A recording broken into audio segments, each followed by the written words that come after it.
എല്ലാ മച്ചന്മാർക്കും നമ്മുടെ അടുത്ത വീട്ടിലേക്ക് സ്വാഗതം. ഞാനിന്ന് മഴയത്ത് കുളിക്കാൻ പോകണേ ഗൈസ്. ഒരു രക്ഷയില്ലാത്ത മഴയാണ്.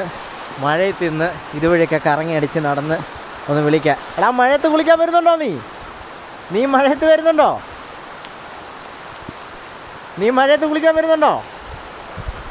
ഞാൻ നമ്മളെ വിളിച്ചതാ, പക്ഷെ ആൾ വരുന്നില്ല. അവന് മടിയാണ്. മൊട്ടേ പോയിട്ട് വരാവേ.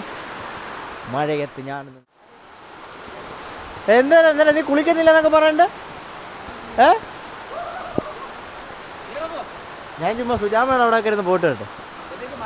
ഇല്ലില്ല, പിന്നെ പിടിച്ചോളും. പിന്നെ രക്ഷയില്ല. മഴയത്ത് കനാലെ കൂടെ ഒക്കെ ഒന്ന് പോയി. ഇതുവഴിയൊക്കെ രാത്രി പന്നി ഇറങ്ങി നടക്കുന്ന സ്ഥലമാണ്. ഇതേ പന്നി കുഴിച്ച കുഴി. അതെ, വീണ്ടും പന്നി കുഴിച്ച കുഴി. കാട്ടിക്കൂടാണ് ഞങ്ങൾ പോകുന്നതെന്ന് വിചാരിക്കുമല്ലേ. ഇത് ഞങ്ങളുടെ വീടിൻ്റെ അടുത്തുള്ള സ്ഥലം തന്നെ കേട്ടോ. ഇത് നമ്മുടെ സുജാമയുടെ വീടാണ്. സുജാമയാണ് പന്നി കുത്താനായിട്ട് ഓടിച്ചത്. അത് തന്നെ കണ്ടില്ലേ മഴയത്ത് തന്നെ. ഇത് നമ്മുടെ സന്തോഷേടൻ നമ്മുടെ ആടിനെയൊക്കെ ചെയ്തുകൊണ്ടിരിക്കുന്നതാണ്. ഇത് നമ്മുടെ സന്തോഷേടൻ കാണാൻ കിട്ടത്തില്ല. ഒരു ഭയങ്കര തിരക്കുള്ളൊരു മനുഷ്യനാണ് കേട്ടോ. ഭയങ്കര തിരക്കുള്ള മനുഷ്യനാണ്.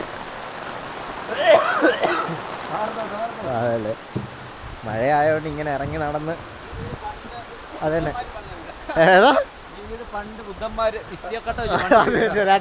കണ്ടില്ലേ തരേഫലമായി മഴ. പക്ഷെ മഴ തീർന്നു കേട്ടോ. എന്താ ചെയ്യാൻ, ബാക്കി ഞങ്ങളൊക്കെ വരുന്ന ഇതുവഴിയൊക്കെ തന്നെ. ചിലപ്പോഴേ ഇതുവഴി വരത്തുള്ളൂ. ഇതുവഴി ചുമ്മാ ഇങ്ങനെ ഒന്ന് പോയിട്ട് വരാം. എല്ലാവരും ഇതുവഴിയാണ് വരുന്നത്. എല്ലാവരും നല്ല അത്യാവശ്യം കാട് പിടിച്ചിരുന്ന സ്ഥലമാണ്. ഇതിനകത്താണ് ഒരു പുള്ളി കപ്പക്കൃഷിയൊക്കെ നടത്തി. പുള്ളി വൈകുന്നേരം ആകുമ്പോൾ വന്ന് പടക്കമൊക്കെ പൊട്ടിക്കും പന്നിയിട്ട് ഓടിക്കാൻ.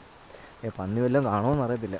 മഴ എന്തായാലും നോക്കട്ടെ, ചുമ്മാ ഒന്ന് പോയി നോക്കാം. മഴയല്ലേ, ഇതുവഴി കാട് പിടിച്ച് എല്ലാം കാട് പിടിച്ച് ഇറങ്ങുന്നില്ല.